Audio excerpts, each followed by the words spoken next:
Ready for dictation? Start. We all have gathered here for an important conference. It is important in the first instance because it is the first meeting of the state ministers of rural development, rural housing and Panchayati Raj after my government took office in New Delhi.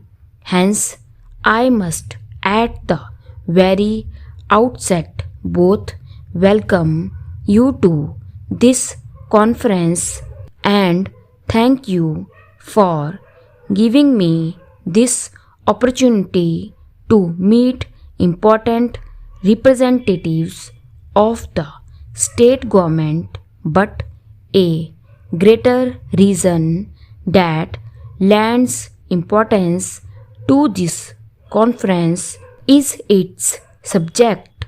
Rural development, rural housing and Panchayati Raj constitute an interdependent set of concerns which are at the very heart of India's present and future national development.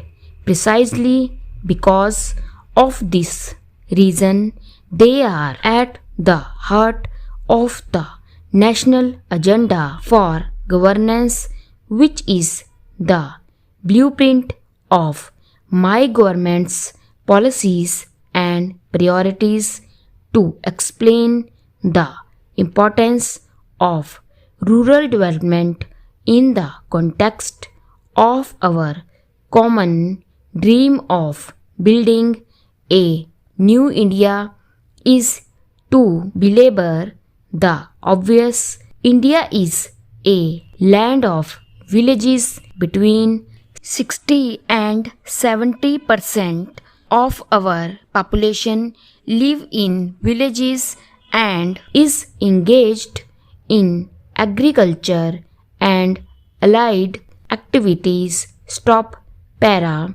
When it is said that India is an ancient nation and this fact makes all of us proud, it is well recognized that what constitutes her rich heritage is her village-based culture and agriculture. It is on the solid foundation of this ancient culture that India is emerging as a potentially strong and modern economy. I have used the term potentially with deliberate intent and emphasis. It points to a historic possibility well within our reach.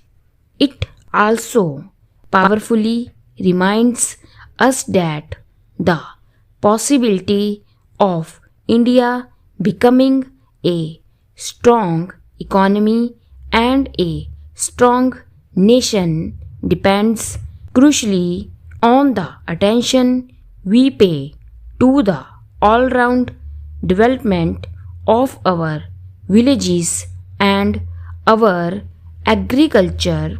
This is where the subject of today's conference assumes its paramount importance.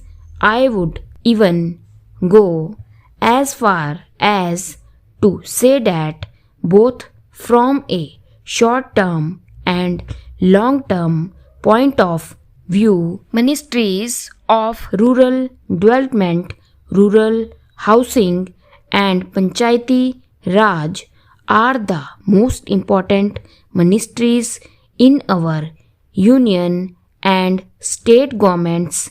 I wish to underscore this core belief of mine because it goes against conventional wisdom and practice hitherto followed. Rural development is the engine of India's national development. Stop para. For most parts of the post independence history, rural development did not figure as a national priority in terms of either financial investments or administrative attention. The result is there for all to see. Our food production has failed to catch up with the growth of our population, making food security a critical dimension of our national security. Public investment in agriculture and irrigation is nearly stagnant. Of those living in areas as many as 25 crore people live below the poverty line. We need as many as 2 crore houses to be built or upgraded in rural areas in order to provide decent habit to our rural poor. A majority of the houseless or ill-housed people villages belong to scheduled castes, scheduled tribes, and other backward classes deprived of gainful and sustainable employment in the villages of their origin. Millions of them migrate to towns and cities each year. There too, they live a life of deprivation. Stop para. Let us look at another face of the contemporary Indian reality. We pride ourselves in being the largest democracy in the world, and rightly so. But what is the health of our democracy at the grassroots level? In our village panchayats, we have to admit that we as a nation have failed to tend the roots. When the roots are not well nourished, the tree cannot be very healthy. Thus, we see a cruel paradox. Village India, which has sustained our culture and economy, has been condemned to the state of backwardness. I am not here criticizing anybody or any party or any government. Let us admit that this has been our collective failure as a nation, and let us use the recognition of this bitter truth as the basis of a strong national consensus to give the top priority to rural development. We have stated in the national agenda that we will give a human face to the national development efforts, with poverty eradication as the ultimate goal and removal of unemployment as the means. We have set for ourselves the goal of Birozgari Hatao, and we recognize that to achieve this goal, we have to upgrade the attack on unemployment and poverty into a national movement.